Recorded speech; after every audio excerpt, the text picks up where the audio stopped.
Selamat pagi, siang, sore, maupun malam. Di sini kami ingin membahas tentang SPT. Sebelumnya, berikanlah kami kesempatan untuk memperkenalkan diri kami. Nama saya Devika Juselin, 2042081.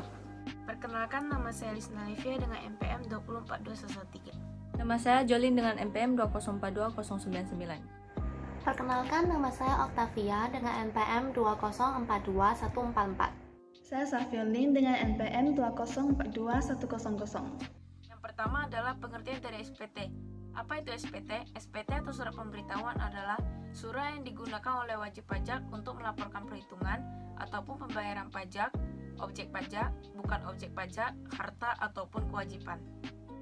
Nah, untuk melapor SPT tahunan, sebelumnya kita harus mengenal terlebih dahulu dong apa saja jenis-jenis SPT tahunan orang pribadi yang akan digunakan.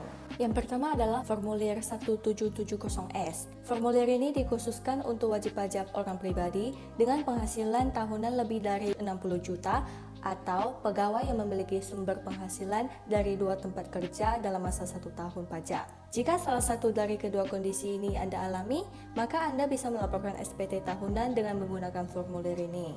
Yang kedua adalah formulir 1770. Formulir ini dikhususkan untuk wajib pajak orang pribadi yang sumber penghasilannya dari usaha atau pekerjaan bebas. Pekerjaan bebas yang dimaksud adalah pekerjaan bebas yang membutuhkan kemampuan khusus seperti dokter, notaris, konsultan. Formulir ini juga bisa digunakan untuk wajib pajak yang tidak bekerja sama sekali, dalam artian tidak memiliki penghasilan. Nah, yang ketiga adalah formulir 1770SS. Formulir ini diperuntukkan bagi wajib pajak orang pribadi yang memiliki penghasilan kurang dari 60 juta. Selain itu, formulir ini digunakan untuk wajib pajak orang pribadi yang hanya bekerja pada satu perusahaan atau memiliki penghasilan bersumber dari satu perusahaan saja. Formulir ini kemudian bisa digunakan jika kedua hal tersebut dipenuhi, ditambah dengan minimal masa kerja selama 1 tahun. Langkah pertama yang harus Anda lakukan untuk melaporkan SPT pajak adalah dengan mendaftarkan diri terlebih dahulu untuk bisa melakukan akses Direktorat Jenderal Pajak atau DJP online. Jika kita sudah memiliki akun, maka kita tinggal mengikuti langkah berikut. Langkah pertama adalah kunjungi website DJP online.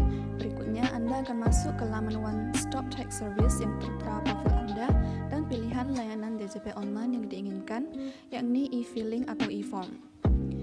Ikuti langkah selanjutnya dan jawab pertanyaan dengan tepat atau sesuai dengan sebenarnya, hingga semua pertanyaan selesai terjawab. Setelah itu, Anda akan masuk dalam laman yang menuntut Anda untuk mengisi formulir sesuai petunjuk. Pilih tahun SPT pajak, lalu pilih status SPT di normal dan klik langkah berikutnya. Anda dapat melaporkan SPT dengan beberapa cara, dan saya akan menjelaskan salah satu caranya yaitu melalui online. Secara online, SPT dapat dilaporkan melalui website djponline.pajak.go.id. Yang pertama, masukkan NPWP dan password, kemudian klik login. Setelah login, pilih menu layanan e-filing. Selanjutnya, pilih buat SPT. Anda akan diminta untuk menjawab beberapa pertanyaan mengenai SPT. Setelah menjawab pertanyaan tersebut, Anda akan diminta untuk mengisi data SPT. Dan pada akhir mengisi data SPT, Anda akan diminta untuk mencentang sebuah pernyataan dan Anda tinggal centang kotak setuju. Selanjutnya, Anda akan menerima ringkasan SPT yang sudah diisi dan diminta untuk memasukkan kode verifikasi. Kode verifikasi tersebut akan dikirimkan melalui email. Anda dapat melihatnya dan memasukkan kode verifikasi tersebut. Setelah memasukkan kode verifikasi, Anda dapat ketik kirim SPT. Bukti pelaporan SPT akan dikirimkan ke email Anda dan Anda dapat mendownloadnya di email tersebut. Apakah setiap wajib pajak diharuskan untuk melaporkan SPT setiap tahun? Jawabannya iya, karena hal ini telah diaturkan dalam Undang-Undang Pasal 1, Undang-Undang Nomor 6 Tahun 1983 tentang Ketentuan Umum dan Tata Cara Perpajakan. Apa yang terjadi jika seorang wajib pajak tidak melaporkan SPT-nya tahunan? Yang pertama adalah seorang wajib pajak yang terlambat dan tidak melaporkan SPT menurut PPh 21 akan didenda sebesar 100.000. Yang kedua, bila wajib pajak atau perusahaan yang terlambat dan tidak melaporkan SPT menurut PPh 22 akan didenda sebesar 1 juta. Yang ketiga, sanksi administrasi untuk surat pemberitahuan masa pajak pertambahan nilai sebesar 500.000. Dan yang terakhir, denda untuk surat pemberitahuan masa lainnya sebesar 100.000.